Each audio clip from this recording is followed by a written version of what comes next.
Hello and welcome to the Grassroots Weekend, the show where I'm Lee, host for this evening. I hope everyone's keeping fine out there, and I hope you're going to have a fantastic day, and I just hope that you've had a fantastic day. Anyway, when it's coming to football, referees, players, mums and dads, grandparents, sisters, aunties, uncles, brothers, I hope you've all had a fantastic day, and also the committees as well if you've been out and about at Grassroots football. And I'm sure you've been looking after your committees there because they do a grand job, we know that. Because without them you wouldn't have any fixtures, you wouldn't have any referees because they contact all the referees. And the majority of referees are based at that league. And sometimes we have a shortage of referees. Today and next week we know the North Liverpool JFL, those leagues are off, so there's plenty of referees around. So I'm sure they will spread themselves wide and afar and cover any games that they need to, whatever they may be. So I can't see much of a shortage of referees because plenty of them have games elsewhere and maybe at the academies as well. So good luck to the referees if you're all having academy games, and good luck to Olivia Henderson. She's at the Liverpool Academy today, under 16s, and that's Liverpool versus Leeds. Evertonian there, you know. I wonder what's going to go on like. Anyway, let's just hope Liverpool can progress forward. I know the referees are impartial. Come on, I know that. We all know it. Anyway, whatever you are, I hope you're having a fantastic day ahead. And, well, the weather, it's not too bad. Sun shining. Excuse me. Bit windy, bit chilly. Was this morning, but hey ho, no rain. And what we have here on Merseyside is the biggest day in the calendar, isn't it, for horse racing. Wow. Aintree Grand National. Hope you've been doing well on Thursday and Friday. I haven't been doing too bad. I'm still in the race for the Aintree League. That it's like a fantasy game and what have you. Obviously you pay a few bob, but you go in, you pick 7 horses per day, and I picked my 7 for today. So I think my 7 win today, I'm quids in. I've started the show early. Well, last night's show, obviously I took over from the young commentators. Hope I was okay, folks. Hope you enjoyed the show. And, you know, it's all about grassroots football and the way we feel about referees, why we target the referees, why we don't target the referees, and well, we do, don't we? We target them as well in our own little way because we protect them, we support them, we make sure that the irate parents, spectators, not all of you, we know that, there's only a minority, not blaming everyone. Even managers. A lot of managers out there as well, they become irate and start accusations towards the referee if they lose a game, if the whistle goes and it's not to their liking. But there is a majority of managers and coaches out there as well who respect the referee and they'll just get on with it. If a decision goes against you, you can't do anything about it in grassroots football. There's no monitors, there's no VAR, you know, things go against. Get on with it. You can't change that referee's mind, and if you do, I think it's a bit of falseness coming in there for grassroots football, isn't it? Let's play the game as the game should be played. And maybe one day we'll have VAR at grassroots football. Imagine that. Oh my God, dear me. There'd be mayhem, there'd be murder, there'd be ructions. Anyway, will we one day have robots as referees? Some say they might be robots now, you know, because obviously the way things are happening. Anyway, I wouldn't know. Or liners, dear me. Do with the linesman. This is all the talk. Linesman, line person it should be now, shouldn't it? I haven't heard that, line person.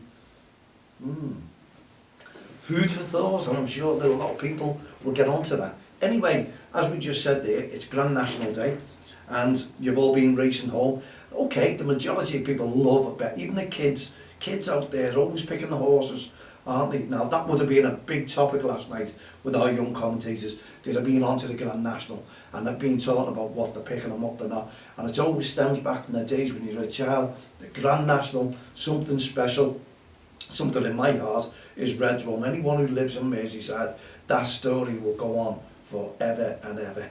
It's a horse, no one is ever going to come near it. Now, you could say this could be the start, but it couldn't be. I wouldn't have thought the likes of Manila Times was going to do that because that's gone to the favourite today. My honest opinion, I did say last night that I wouldn't be giving any horses out, but because I was going to do a late show, but realised that the National's on, the football's on, have to do early shows, have to get on with it. Everton kick off early. We've got a really big sporting day against Manchester United, so obviously as you're looking at this show, that's all over. But you can tell it's recorded because at the end of the day, I need to, because I've got a lot of time ahead. I want to try and squeeze a little walk in. I'm not too sure what I will later. I just could be celebrating, yes. Now, we'll talk a little bit about the horses there, because Manila Times with Rachel Blackmore, I gave that out last year as a tip. I did get a tip on it, and obviously I've done it myself, and I've been very, very good, touch wood, on the horses at the Grand National. And because of that, I've been battered with my phone. What's my tip for them? What are you doing? Where are we going? Now, the tip that I've given out, obviously, they've had a little go on it, but it's going to be a tough one. It's going to be close, and if you're looking at the favourites now in the National have got a better chance because the fences were built lower, weren't they? So it gives them more chance to get over them, and as you say, all the horses and everything over the last few days have been absolutely safe. Been a lot of falls, but the ground's been pretty soft, and the grass grows a little bit longer, doesn't it? You know, because that stems the fall if a jockey goes down, or the horse as well. Anyway, the reason I've been, I used to spend a lot of time with race horses. Used to own my own racehorse with a group of us, only 5 of us, 6 of us, and that was very, very successful. Got to know a lot of trainers, got to know jockeys, you name it, and obviously I've kept that up because we lost the horse in a tragic accident. Won't go into detail over it. It was a very, very sad time for us, and myself, I did not go back into it. I couldn't find the way, and one of the lads, one of our other fellow owners, he stayed, and he tried to talk me into coming in and offered me a share at this horse, and I kept saying no. It was unreal. Look at the checks on it, Misty Miss. It was, they just said it's going to be a good horse. Boy, did that end up to be a good horse. It won them thousands and thousands. Even one of them retired, and that was my choice. I said no. What am I like? Anyway, things happen. Your life is mapped out, that's the way I believe. And obviously I moved on, but I kept a lot of contacts. And I get tips now and again, and one day, just maybe one day, I'll be going back into horse racing. You do try it, but a lot of people, we're going to do a syndicate, you might have heard all the talk, we're going to get a racehorse, but a lot of people lost their jobs and things were going on, and COVID stuff struck, and it was mayhem, and everyone just took a back seat, and I just put that to the back of my head. And you know, horses cost a lot of money, and it doesn't matter what you do, you know, it doesn't mean that you're going to get a winner. So when you buy a racehorse, you need to go into that as if you're never going to win on it. It's just an enjoyment sport that you can go and watch and see other horses. You don't have to bet on that, you can bet on every other horse. But at the end of the day, that's what it's all about. But it's Grand National, it's a fun day today. Kids all get involved, families get involved in it. Everyone picks the horse, whether you're there sitting on the telly, whether you go on the bookies. People just like to watch it and pick a horse. It's about 8 minutes, isn't it, the race? 8.5 minutes, whatever it is. And it's 4 mile, over 4 mile, grueling. It really is grueling. So the jockeys, you know, they do a great job. They've got to guide the horse around, a lot of strength that they need. And boy, when they fall, they fall. You've seen that over the last few days. I mean, the fences are massive. Couldn't jump it myself. Too big. And do you know what? One day, when we were having the horse, this is what I tried to do, because I'm terrible at activities. I asked the trainer that we were with, Mick Meagher, we were talking, it used to be Mark Johnson with our horse, but I asked him to train me because I wanted to jump a horse over the national fences. And do you know what? He was going to do it. Everything was getting plans, I was doing it, I'm small enough to do it, I could have done it. And I wanted to try it, and who knows if I'd have kept it up. It was always something that I really wanted to do. I've loved the horses, rose horses, and I just wanted to make sure that we could have a go on it. And he was willing to train me up because he was national hunt jockey himself, Mick Meagher, and he had good training records, good pedigree, good jump jockey.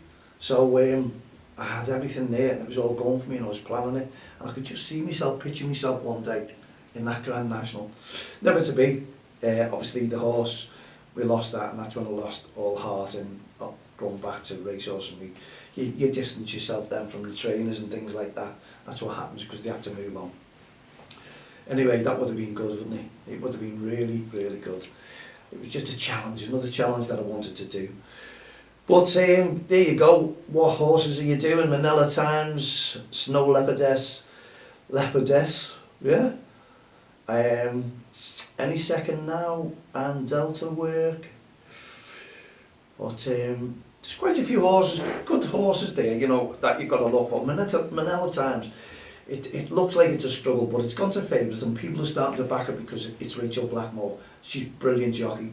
And this year, I'm not going to touch it. No, this year I'm not going to touch it. Snow Leopardess, that is going to be a force because it's done the course, it's jumped the fences. When I say done the course, not the whole course, but it's going up and okay, it's put a few pounds on, but it has a really, really strong chance. Now these are all racing on now, you can hear the sirens going because they want to get to entry themselves. Anyway, no, let's just hope that's wherever sirens that is, it's nothing. Everyone's safe. But as you're all waiting for it, yeah, it's between that Snow Leopardess and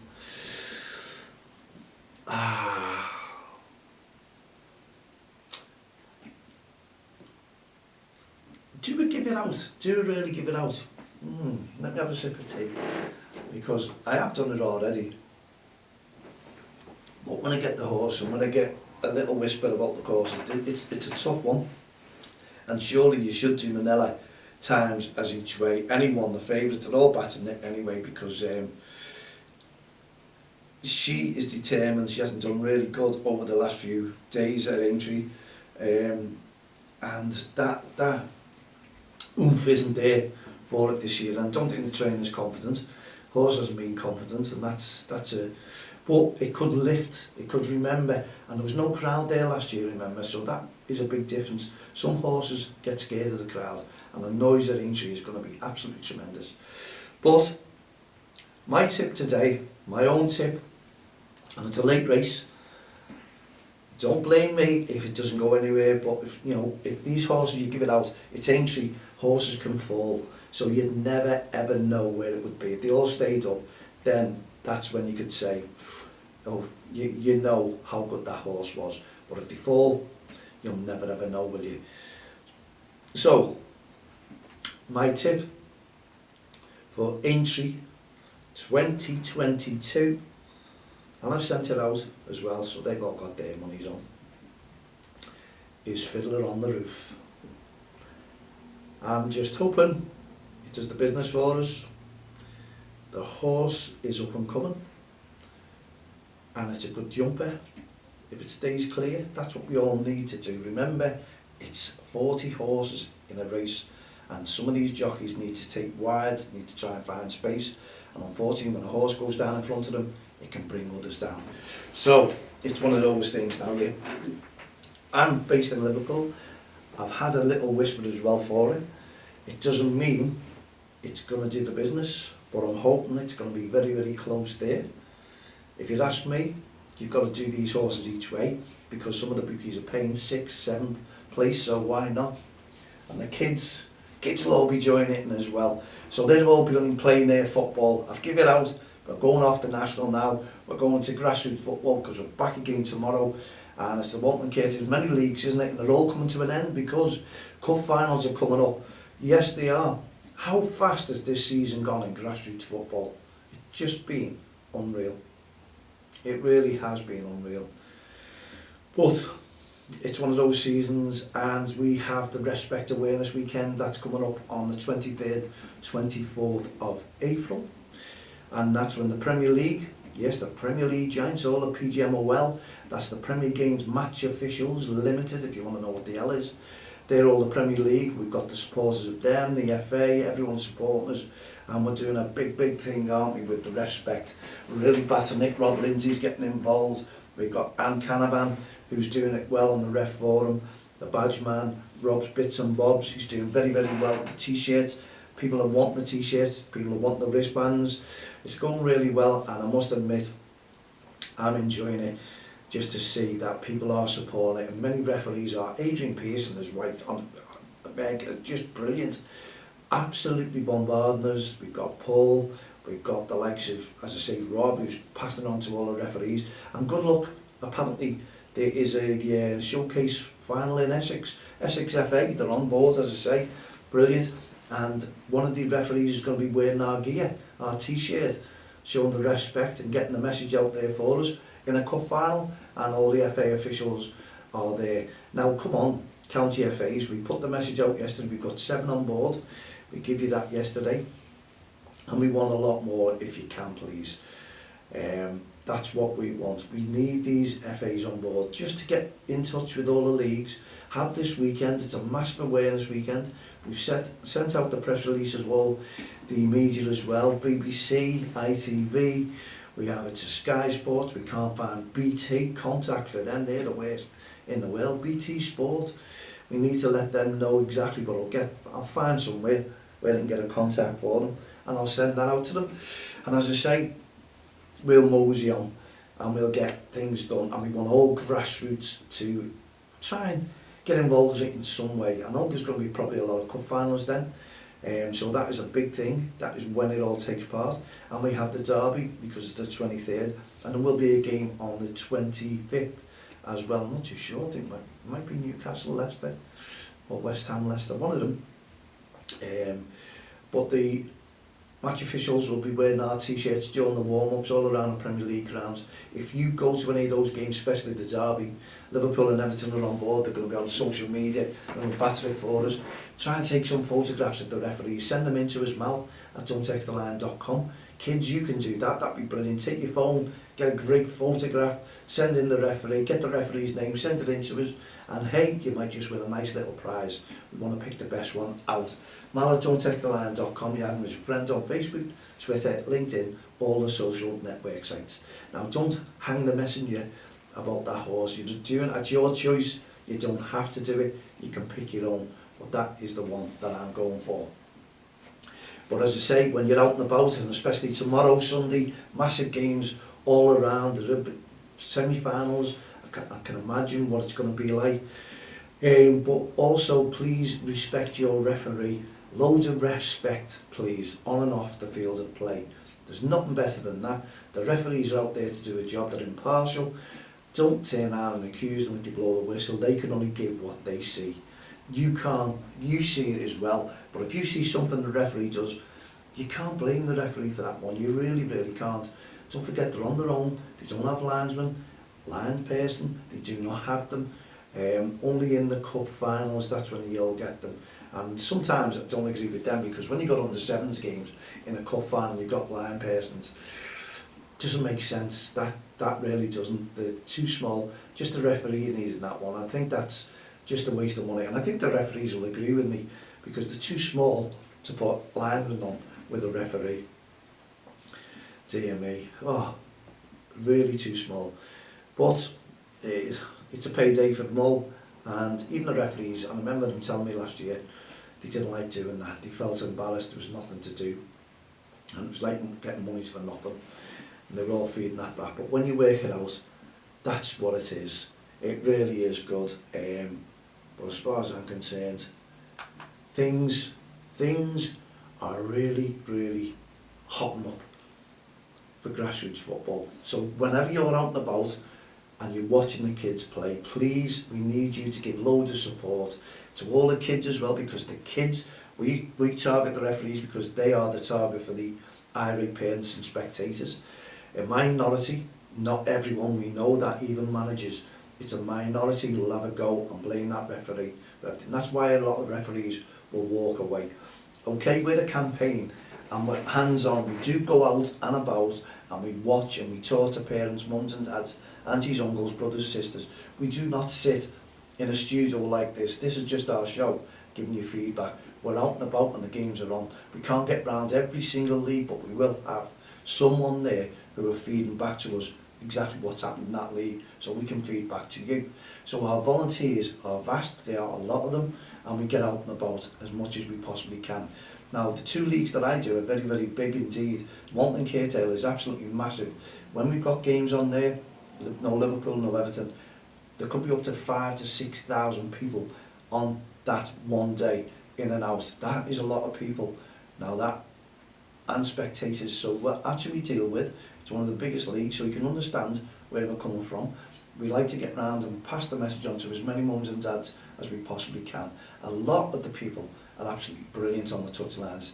The banter is great to talk to them, so you can't hold us responsible. We're a voluntary organisation that go out and about in our own time to try and bring better respect towards the referees and each other, because we want people to applaud the opposition as well. Some of those kids are brilliant and some great football. Why don't we all applaud it, you know?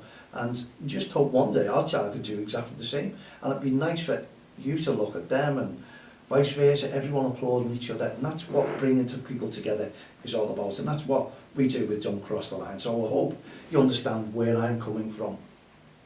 Okay, I've gone over the show. I hope you've had a fantastic day.